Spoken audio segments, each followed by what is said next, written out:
Olá, estamos começando mais um Em Foco, programa que você vê sempre na quarta-feira ao meio-dia e depois em vários horários alternativos aqui na TV Primeira. Você também pode acompanhar as reprises nas minhas páginas do Face e do YouTube, digitando Humberto Perina. Hoje nós vamos falar de história, mas de uma forma diferente e até curiosa, né? Nós vamos falar dos fatos que se escondem por trás da fundação e da colonização de São Vicente. Aquelas coisas que os livros geralmente não mostram. E quem vai contar para a gente detalhes desta história é Marcos Braga, professor, historiador e provavelmente o maior conhecedor da história da primeira cidade do Brasil. Olá, Marcos, é um prazer recebê-lo aqui hoje. Prazer é todo meu, obrigado pela oportunidade. Tá certo. Primeiro nós vamos voltar para o início do século XVI, né? Antes de 1532, quando foi oficialmente fundada a Vila de São Vicente. Não eram apenas os índios vivendo aqui, né? Já tinha português nessas terras aqui antes da chegada de Martim Afonso, Marcos? Então, a história de São Vicente, ela tem muito a ver com o começo da história do Brasil, né? E ela é anterior a 1532, né? Nós sabemos que desde a chegada de Cabral, né, em 22 de abril de 1500, ou seja, aquela passagem lá em Porto Seguro, que na verdade foi só uma constatação de colocar naquele ponto um marco de posse para o governo português, ele só fica 11 dias lá, então realmente não foi o início de uma colonização. Era um ato formal, né? Foi um ato formal de uma expedição que estava indo para as Índias, né? Então ele faz uma passagem, já aquela história também que foi por acaso, não, já sabiam que existia, até por relatos anteriores, esse continente aqui, passam, deixam o marco de posse, fazem a primeira missa e vão em direção às Índias e realmente não voltam. Então, esse é um primeiro ponto. Então, desde essa questão de 1500, já existe um conhecimento da questão do litoral brasileiro. Pós-1500, o governo português vai sentir a necessidade de criar o quê? Expedições demarcadoras e de conhecimento desse litoral. E uma dessas expedições vem quem? Américo Vespúcio, né? Que era um cartógrafo, era um homem realmente de letras, um homem que realmente conhecia, e ele vem fazendo a demarcação do litoral brasileiro. Então ele vai vindo demarcando, como eram cristãos, eles vinham dando nomes relacionados à questão da igreja, ou seja, então vão dando nomes de santos, nomes relacionados. Então, Rio de São Francisco, Baía de Todos os Santos, né? E aí você vai descendo, Rio de Janeiro, né, etc, etc. Quando eles estão passando aqui próximo onde nós estamos, ou seja, eles olham para aquele lugar onde você pega a balsa ali em Santos, ali naquela saída do porto. Do Canal do Porto. Então, a saída na entrada do Canal do Porto, e ele acha que ali é a entrada ou saída de um rio. E como era dia 22 de janeiro de 1502, antes de Martim Afonso, e era 22 de janeiro, é o dia do santo padroeiro de Lisboa, que é São Vicente Mártir, ele vai dar o nome de Rio de São Vicente, tá? E aí fica esse nome, não só para o espaço, como para a região. E ele continua.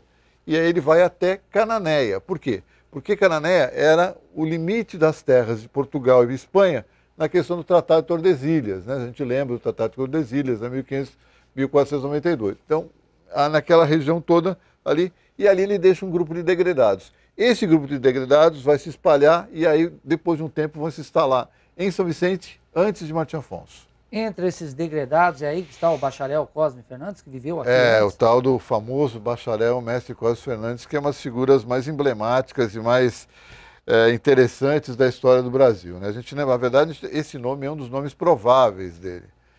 Porque em todos os relatos que se tem, sumiu o nome, em alguns lugares foi apagado. Ele devia ser bom de papo, né? Porque ele conseguiu cativar os indígenas todos. É interessante essa história do bacharel, ele é deixado em Cananéia com um grupo de degredados, né? E ali ele faz, talvez pela curiosidade entre os dois tipos de civilização, e porque também ele tem algumas sortes, ele pega lá naquela região uns índios muito mais amigáveis, não é os índios que estavam na região do Rio de Janeiro, Bahia, que eram os índios canibais, aquela coisa toda. Então ele pega uns índios mais amistosos.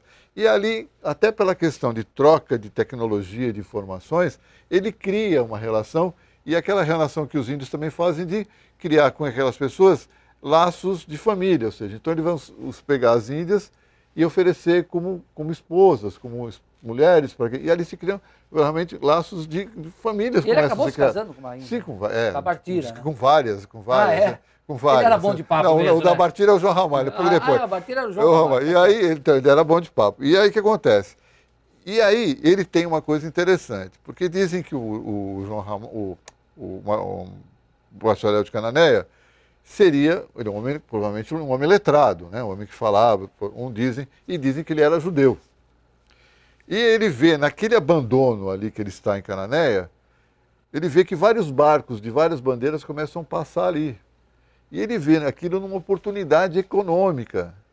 Então ele começa a oferecer para quem passa ali tudo que os caras precisavam. O que era?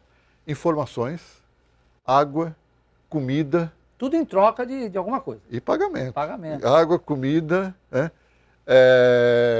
Línguas da terra, ou seja, gente que falava a língua dos índios para ir como intérprete. Ele já sabia. Sabia de tudo. Claro. Eles assim, já tinham criado, já tinham aprendido. E aí, e outra coisa, em um outro momento que vai influenciar bastante São Vicente, escravos índios, porque os índios brigavam entre eles, o que perdiam eles vendiam como escravos. Então, essa questão do bacharel que tem um início em Cananéia, vai se expandir em direção a São Vicente, tanto que São Vicente vai ser conhecido, antes de ser conhecido como São Vicente, como Porto dos Escravos. Quer dizer, e por que, assim, ele e não Martim Afonso pode ter sido considerado o fundador da cidade, já que ele vivia aqui antes? Bom, aí é uma questão oficial e também é o seguinte, seria muito complicado você falar que... Um degredado. Degredado, né, um homem que foi expulso de Portugal, talvez por questões religiosas, poderia ter sido por um crime, poderia ter sido... Não se sabe o motivo do degredo do bacharel, né? Um homem que tinha, depois a gente vai ver isso, relações muito próximas com os espanhóis, né, que ele vai atacar São Vicente depois da saída de Martim Afonso, em 1534. Então, antes da gente terminar esse bloco aqui, é verdade que quando Martim Afonso saiu de Portugal para vir aqui para o continente, ele não saiu com o intuito de colonizar, não? O objetivo dessa viagem era outro, não? Sim, na verdade, as determinações de Martim Afonso, Martim Afonso vem para cá com uma expedição bélica. Para a guerra. Para guerrear, eram 400 homens. Mas não para a guerra contra os índios, não? Não. Era uma questão de mostrar força por algumas questões. Então eram 400 homens em 5 embarcações. 2 caravelas, que eram barcos mais menores, mais leves, 2 naus, que eram barcos de carga e barcos de tropas, e um galeão, que é um barco de guerra. Então esse pessoal vem para cá, a primeira determinação, acabar com o tráfico de pau-brasil, que estava chegando à Europa, principalmente de barcos franceses. A Europa estava sendo invadida por... Então nessa época os franceses já vinham para cá. Já vinham para cá. Roubar o pau-brasil. Franceses, espanhóis, estavam... Então chegavam barcos da Europa lotados de pau-brasil, pele de onça, papagaio, algumas especiarias. Então, esse é o principal motivo. Aquele espaço é nosso, vamos lá para, com a força, tomar conta daquele espaço. Esse é o principal motivo. O segundo motivo, lugares para uma futura colonização. Então, era você fazer realmente uma localização de espaços que tivesse uma estrutura física para uma futura colonização. E aí, o terceiro, que provavelmente era o principal. Existia uma história que rodava pela Europa, que nesse local próximo, aqui nesse continente, onde é a América do Sul, onde é o Brasil, existia um grande reino de uma montanha de ouro e prata comandada por um rei branco. Então, desde a 1516, 17, existia essa história que alguns espanhóis... Era mito isso? Na verdade, não era um mito. Na verdade, era real, mas não era aqui, era no Peru. Ah, certo. Então, eles achavam que existiam locais para chegar a esse local. Um dos locais, até o nome já diz, é o Rio da Prata, lá na ponta sul do Brasil. Pois é, o papo está muito bom, mas nós vamos fazer uma pequena pausa aqui, porque a gente volta nesse assunto, inclusive, no próximo bloco nós vamos falar também de mais fatos curiosos que se escondem na saga de Martim Afonso de Souza, dos contratempos na navegação, da chegada dele e da fundação da Vila de São Vicente. É rapidinho, é um tempo de tomar um copo d'água aqui e a gente volta já já.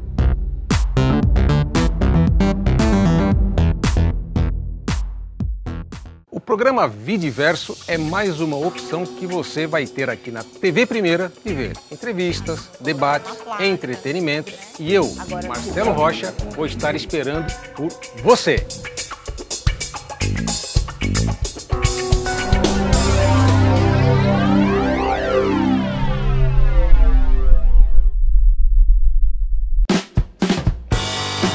Segundo a Organização Mundial da Saúde, a amamentação deve ser exclusiva, né? Leite de peito exclusivo até o 6º mês de vida e a partir do 6º mês deve ser complementado com outros alimentos.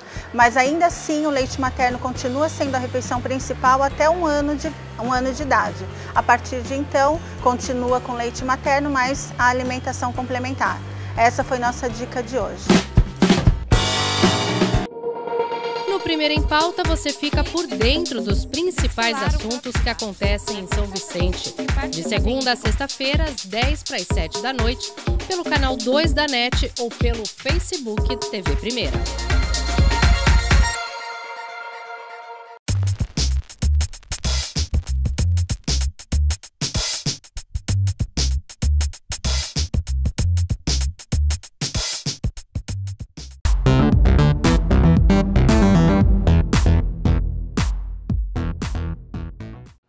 Muito bem, nós voltamos com o segundo bloco do Enfoco, que hoje recebe o professor, historiador Marcos Braga, que conhece tudo da história daqui de São Vicente, o que os livros contam e o que os livros escondem, né?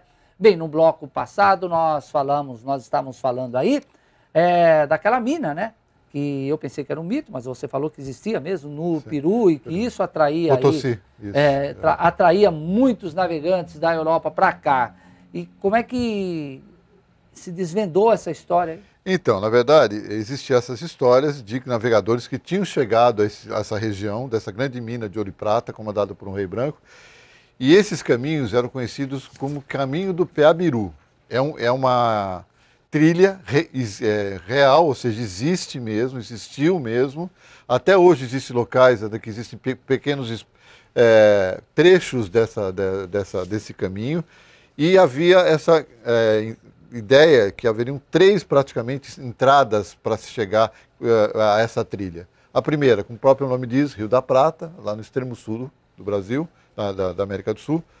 Segundo, Cananéia, tá? E a terceira, São Vicente. Então o Martim Afonso tinha essa informação que existia essas três linhas de chegar à questão do Caminho do Peabiru. Então esse é o principal motivo. Tanto que a expedição de Martim Afonso, as pessoas acham que ele já sai de lá e vem direto para São Vicente. Não? Ele sai de lá no final de dezembro de 1530, na verdade, se eu não me engano, 9 de dezembro de 1530, sai, chega em janeiro de 31 no litoral do Brasil, vai em direção ao Nordeste, onde ele entra em conflito com vários barcos franceses, captura os barcos franceses, daí ele passa por São Vicente, mas não para no Rio de Janeiro, onde é a região do Rio de Janeiro, faz ali uma feitoria, ou seja, um ponto de apoio, uma feitoria militar só. Ele vai até Cananéia, que era o limite do Tratado de Tordesilhas. Ali nesse limite, ele vai encontrar, depois a gente pode falar sobre isso, ele vai encontrar o bacharel, porque o bacharel estava em Cananéia, que ele tinha sido obrigado a sair de São Vicente, ele estava em Cananéia. E o bacharel e o pessoal que estava junto com ele falou, olha, eu sei como você chegar com esse caminho. Então pega um grupo seu e bota numa trilha que em 6 meses esses caras vão voltar carregados de ouro e prata. Tá? E ele pega 80 homens, 40 besteiros e 40 espingardeiros, né, que eram homens que realmente, e bota nessa trilha. Esses 80 homens vão ser mortos, nenhum vai sobrar. Uns dizem que foi uma tocaia do bacharel, outros falam que foram índios, etc. Então eles vão sumir. E o Martim Afonso fica ali, em Cananéia, esperando os caras voltar, por 15 dias. Esperou sentado, pelo jeito. Sentado. E aí, isso a gente tem no diário de Pero Lopes de Souza, que o irmão dele cria um diário, que é um grande documento que a gente tem sobre a questão da expedição do Martim Afonso. Ele fica 15 dias, e parecia que era o tempo de ouro. Só choveu na cabeça dele, ele começou a ficar nervoso. Só chovia. Ele falou, espera um pouquinho só. Eu vou pegar a nau Capitânia e vou realmente em busca desse caminho. Ele pega a nau Capitânia e mais uns barcos e vai em direção ao sul. Ele pega uma grande tempestade, a nau Capitânia naufraga, Ele era um homem que sabia nadar bem, ele se salva até agarrado num pedaço de madeira. Isso tudo antes da fundação de São Vicente. Tudo antes da fundação de São Vicente. 7 homens morrem, ele consegue chegar à praia, é resgatado por um grupo, e aí o que ele faz? Ele fala, bom, pera um pouquinho só, eu não vou ficar aqui esperando, eu vou para um lugar que já tem uma certa estrutura. E aí o que ele faz? Ele pega o pessoal dele e aí ele vem para São Vicente. Agora, onde exatamente? Chegando aqui, ele aportou, foi aqui mesmo, na Baía de São Vicente? Ou não? Essa é uma discussão complicada. Existe, assim,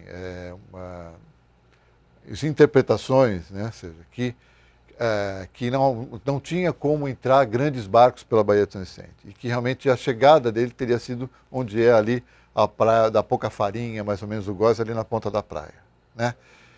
Várias pessoas defendem isso, etc., vários historiadores, olha só. Só que é o seguinte, nós sabemos assim, que havia possibilidade sim de entrar barcos grandes na Baía de São Vicente.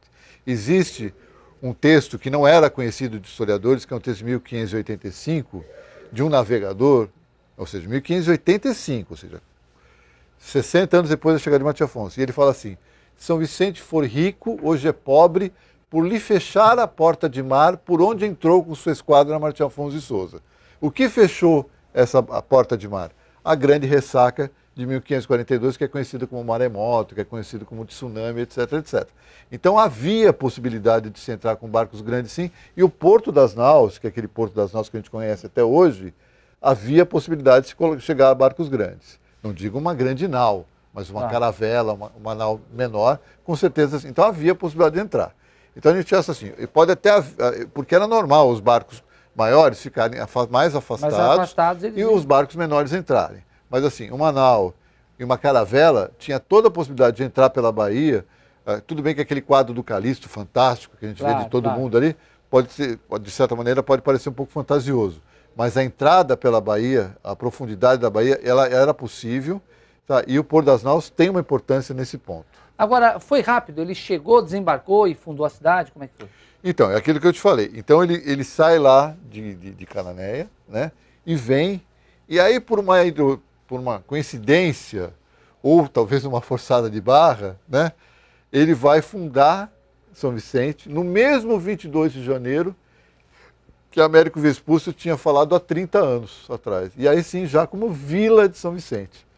Aí seria um ato oficial. O primeiro ato oficial. Primeira vila do Brasil, conhecida como primeira cidade, porque antigamente essas vilas lá, até hoje as cidades em Portugal são conhecidas como vilas, né? E ele funda a primeira vila oficialmente, e aí ele vai criar a estrutura necessária, oficial, para se você ter uma vila. Qual é? A estrutura religiosa. A primeira igreja do Brasil é a igreja criada em São Vicente, na Senhora da Assunção. A primeira missa pode ter sido lá em Porto Seguro, mas sim, a primeira igreja é de São Vicente, que não existe, obviamente, por causa da ressaca de 42. A primeira igreja. A primeira casa de Câmara e Cadeia, onde foi eleita a primeira eleição do Brasil, 22 de agosto de 1532. Tá? E a questão do Pelourinho, que era um ponto de referência, um ponto de apoio e um marco. As pessoas sempre veem a questão do Pelourinho, com aquele lugar de açoite a negro, aquela questão de escravos. Era uma espécie de marco zero. É um marco zero, é um ponto de referência de poder político. Então, quanto tempo Martim Afonso ficou aqui desde a chegada dele? Então, Martim Afonso fica apenas 1 ano e meio. As pessoas acham assim, que Martim Afonso veio para cá, com família. Quando a Ana Pimentel nunca veio para cá.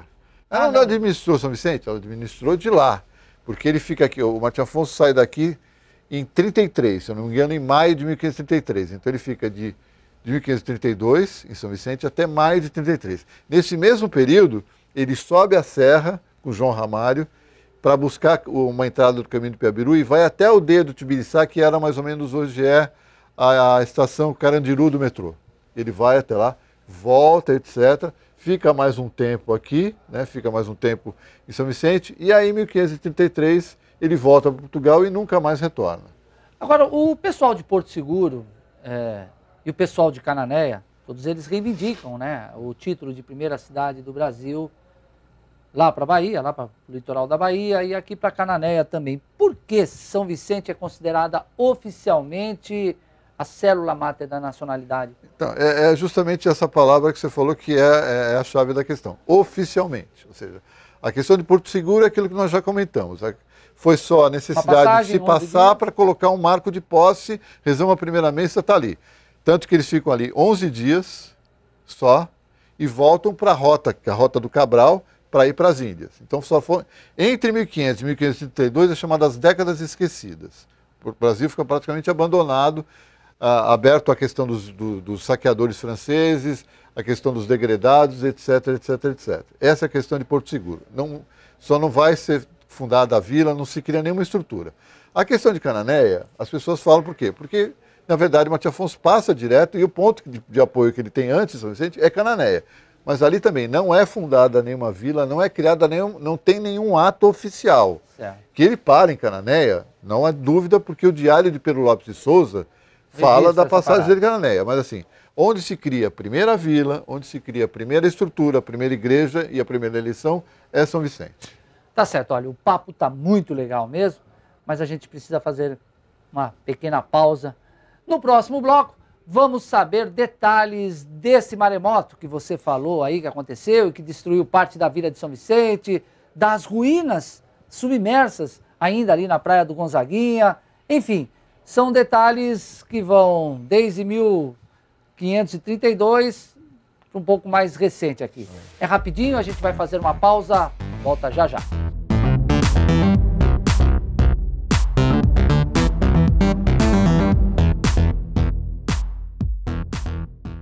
O programa Vidiverso é mais uma opção que você vai ter aqui na TV Primeira e ver entrevistas, debates, entretenimento e eu, Marcelo Rocha, vou estar esperando por você.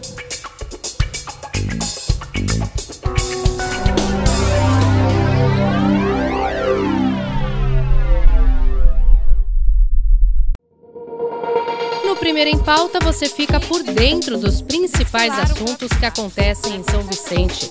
De segunda a sexta-feira, às 10 para as 7 da noite, pelo canal 2 da NET ou pelo Facebook TV Primeira.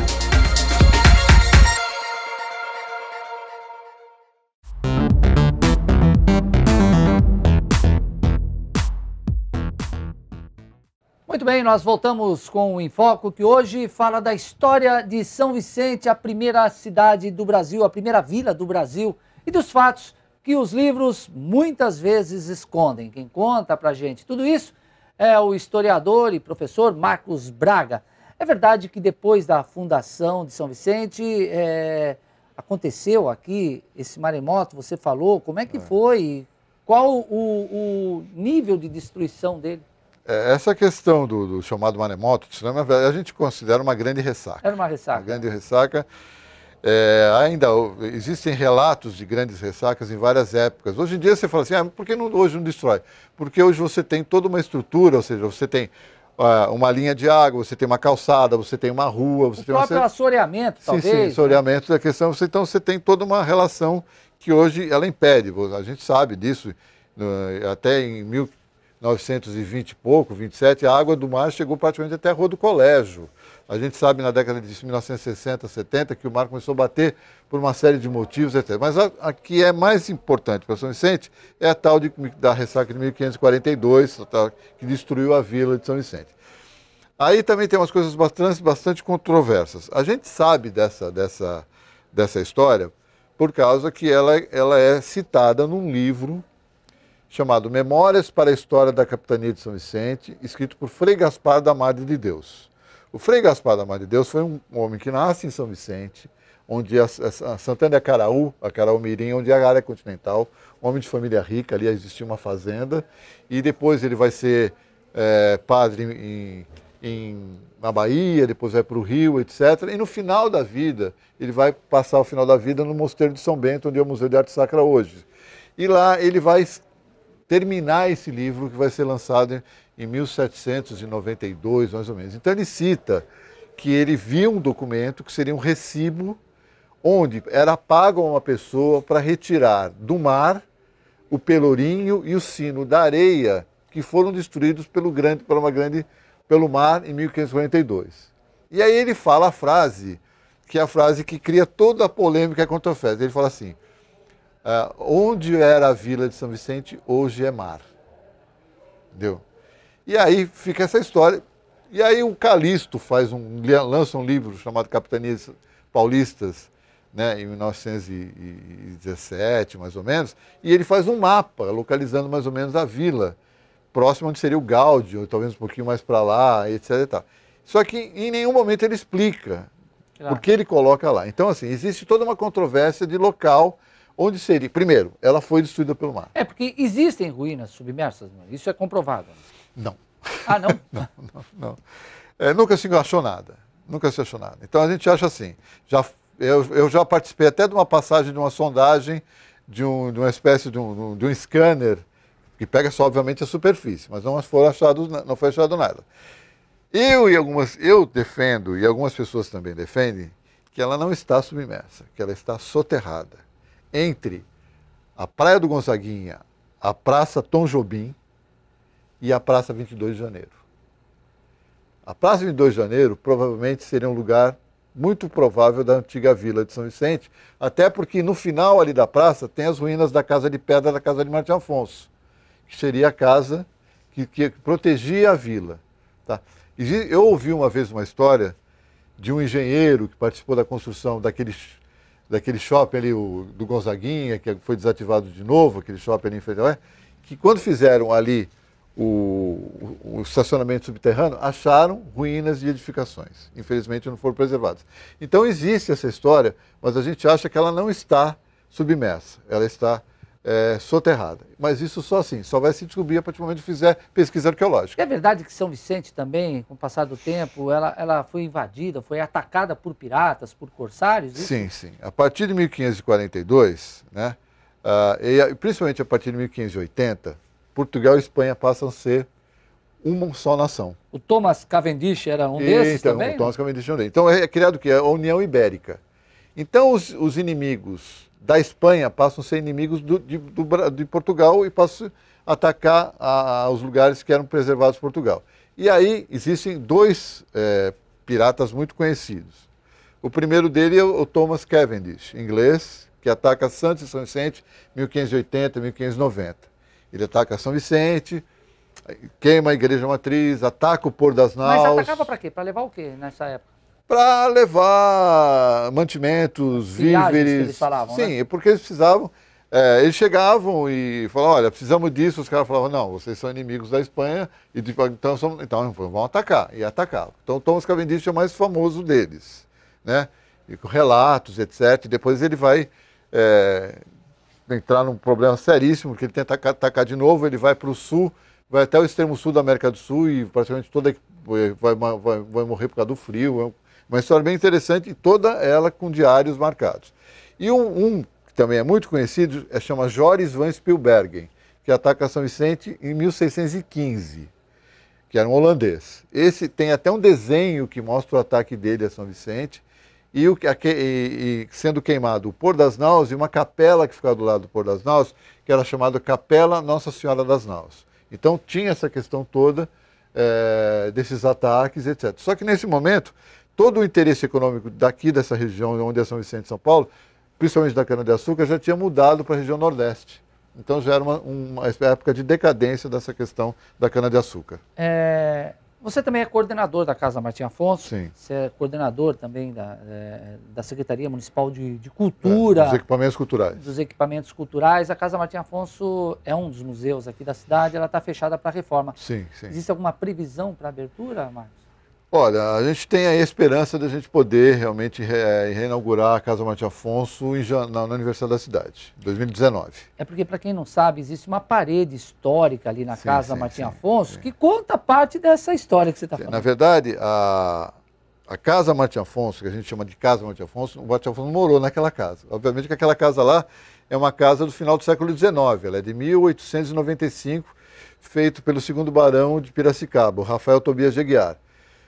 Só que na década de 1990, 97, ela ia ser demolida. E lá foi evidenciado no fundo dela uma parede de pedra, que seria de uma casa de pedra feita por degredados antes do Martim Afonso. Existe um relato de 1530... Isso é comprovado. Comprovado. Um relato, quer dizer, assim, que existe uma casa de pedra e aí esse relato é um relato de 1530 que fala assim: tem os portugueses um povoado de 10 ou 12 casas, uma feita de pedra com seus telhados e uma torre, para se defender dos índios em tempos de necessidade. Então, essa parede de pedra, que foi feita uma datação pela USP, que fala que é do início do século XVI, seria parte dessa povoação dos degredados, e quando Martim Afonso chegou aqui, ficou na Casa de Pedra.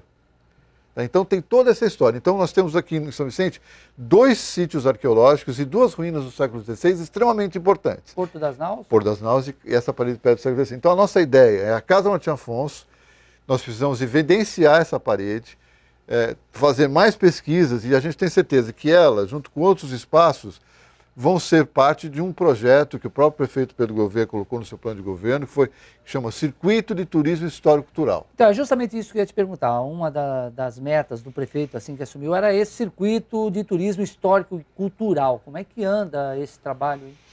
Então, o projeto do circuito era criar para a cidade de São Vicente um produto histórico a ser oferecido para turistas, para pesquisadores, para estudantes, etc. Seria você caminhar pela história de São Vicente num espaço limitado, onde você poderia contar essa história de uma maneira extremamente interessante. Então, ele iria do Porto das Naus até a Praça da Matriz, ou vice-versa.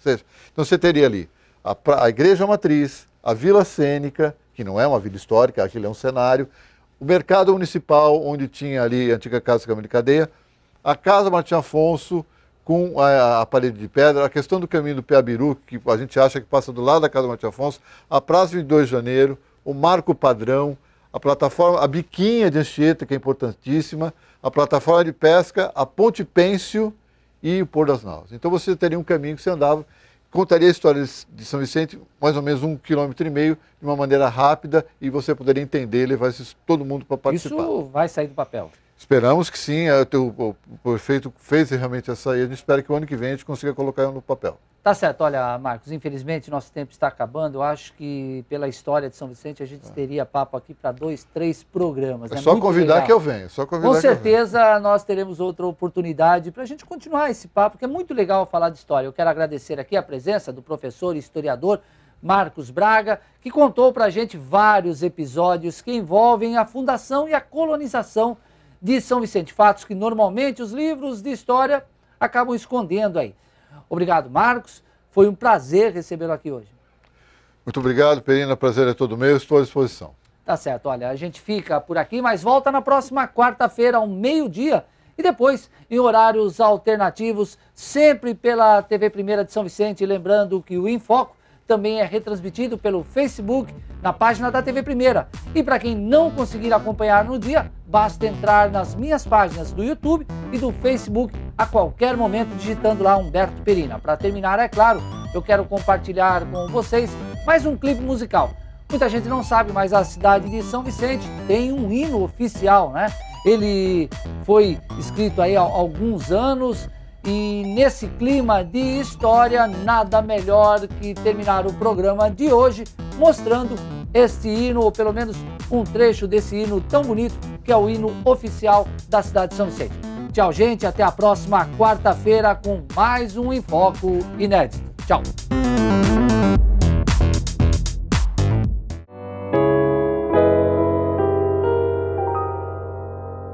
Foi num cenário de encantos mil, de eterna luz e graça, que a mão de Deus, brindando a natureza, plantou o marco forte de uma raça, e aquela terra virgem vislumbrando o seu porvir no céu estrelejado. Ergueu o porte altiva caminhando, seguir o rumo já por Deus traçado. Assim aureolada na luz alvissareira, surgiu predestinada a célula primeira no verde da esperança, no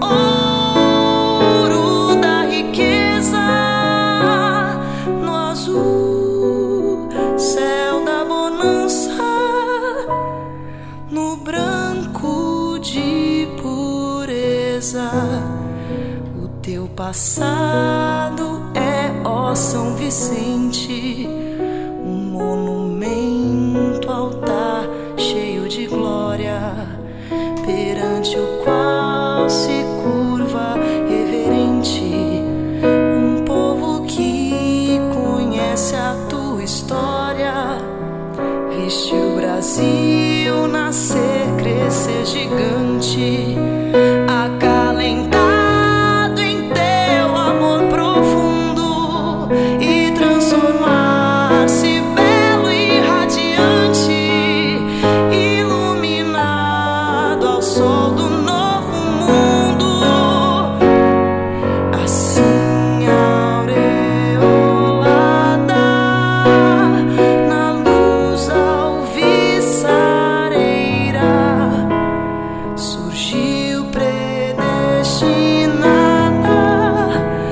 a célula primeira, no verde da esperança, no ouro da riqueza, no azul céu da bonança, no branco dia.